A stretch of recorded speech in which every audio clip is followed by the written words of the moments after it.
Hello, my name's Sally and I am the Learning and Engagement Officer at Leamington Art Gallery in New Zealand. And welcome again to another one of our sessions, Art at Home, Clay on a Tray. If you've missed these sessions before, they are all available on our social media and YouTube channels.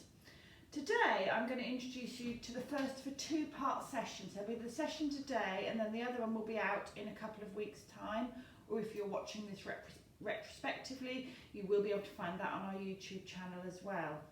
Now, over the last few weeks I've introduced you to many different skills, and we've been working with clay and learning how to build in different ways, hand build, through slabbing, through coiling, through rolling out, through pinching.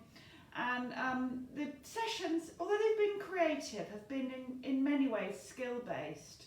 And the reason this session is over two periods of time with a gap in the middle is that I really want to introduce you to the concept of creative thinking, planning, really trying to look at the world with fresh eyes and coming up with a new project.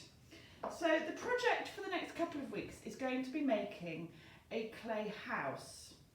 And although we could do that in a very simple way, and I could show you in slabs and we could just chop it up and build a house and it would be very pretty and everything else, I just feel it would be good to mark the end of this course with something that introduces you to more creative thinking. Now, this period of videos has been made during the lockdown period in coronavirus, so our houses have been a very key part of our lives, our inside environments, our outside environments. For those lucky enough to have a garden, those areas have been absolutely vital. Our houses are something that I think have been quite special. Now, if you start getting a bit deep and a bit philosophical about pottery, you start to see a pot, a container, as being a container of something. And perhaps these houses that I have made here are actually just containers. And we've been in those containers in our houses for the last 10, 11 weeks. I've lost count. I can't remember how long we've been in lockdown. So I just wanted you to think a bit deeply about that. And we're going to make a house in a couple of weeks' time, but I would love it if that house could be a sort of creative expression of the 10 weeks that we've had. Now, you might want to do that in a really obvious way. You might want to do it in a more abstract way. So you could be literal or you could be abstract. But in some ways, I would like you to try and distill a feeling, an essence, into the house that you make. So we're going to be making houses. Now, in order to plan and think about what sort of house you're going to make, you might want to start doing a bit of research. So there are several ways that you can do that. The first job you've got to do is basically go for a nice walk, so that's quite nice. And I want you to really start looking rather than seeing. So we all walk past things all the time, and even though I've had an art training, I often forget to look at things. So look at the roof tiles, look at where the windows are in the property. Is there a bit of brick above the window between the roof and the window, or do the windows hang out of the roof? What shape are the doors? Start thinking creatively. How could I include a bit of garden into my house? Do I have to make a flat base and put the house on the base? Does my house have to be a square house, or could it be round? So start going for walks and start looking at houses. The joy of art is that sometimes you can break the rules. So you could make your own house, or this house could be representative of some dream, a fantasy. So it could be a really creative way of thinking. It could be the house that you wish you were living in lockdown, not your real house. So to go for a walk, start looking at houses, start looking at colours, start looking at textures. The other thing you can do is creatively start searching for things online. So if you just put into Google Images, clay house art, you come up with all sorts of things. Have a go at doing that. Another really good place to look is Pinterest. You get all sorts of ideas. So you've got your real looking at houses, you've got your internet searching. Have a go at maybe drawing. Now, I all the time sometimes more intensively than others. Keep a sort of journal, sketchbook. So if I see something that interests me, it might be quite random, I'll often make a note of it or collect it. So maybe just for this house project, think about having one side of A4 paper. It could be plain, it could be lined, it could be anything. And really jotting down some of your key ideas, however simple they might be, or having a think about how you felt. Now, I was always taught, and I found this very, very helpful in my creative process, to have key words that are going around in my head as I'm making. So some of my key words at the moment might be collections, nests, colour. You get the idea. So perhaps, because this has been such a unique period, you could think of key words that express how you feel about lockdown and about the coronavirus. Now those could be very, very different.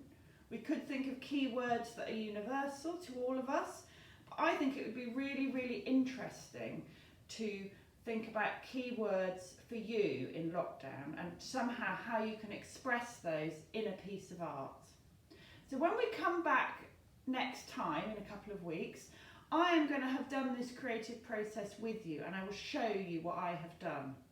So at that point you have the opportunity to just copy what I've done and have a go at another skill-based activity and use my ideas.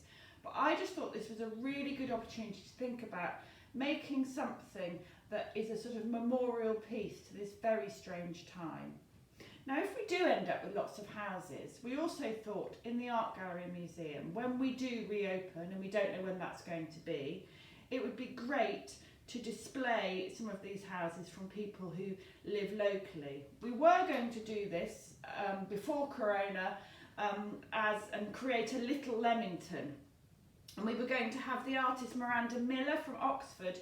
I happen to own one of her little houses, and she makes these wibbly wobbly, gorgeous, rather emotional little houses.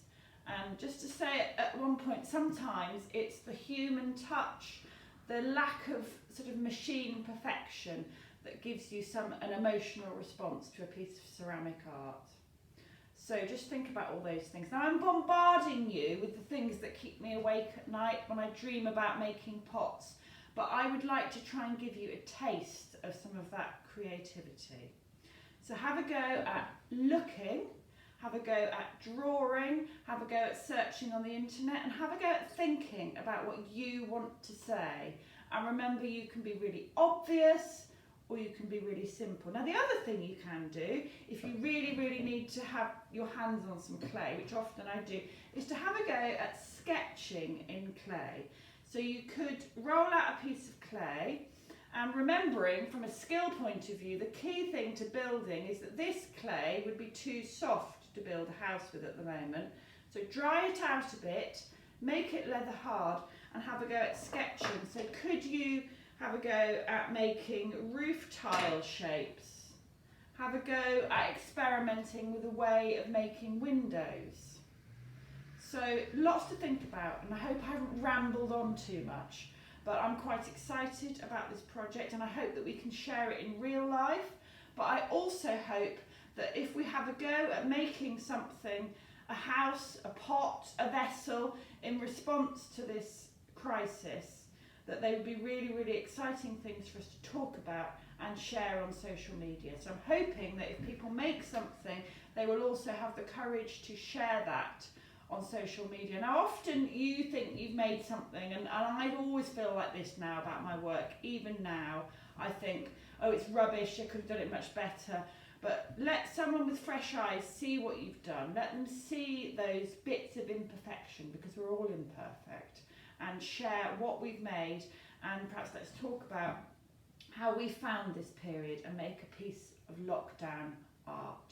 So I'm looking forward to showing you the techniques that I come up with, showing you my journaling and my sketchbook next week, and we'll have a go at making houses together then. Thank you very much. Bye.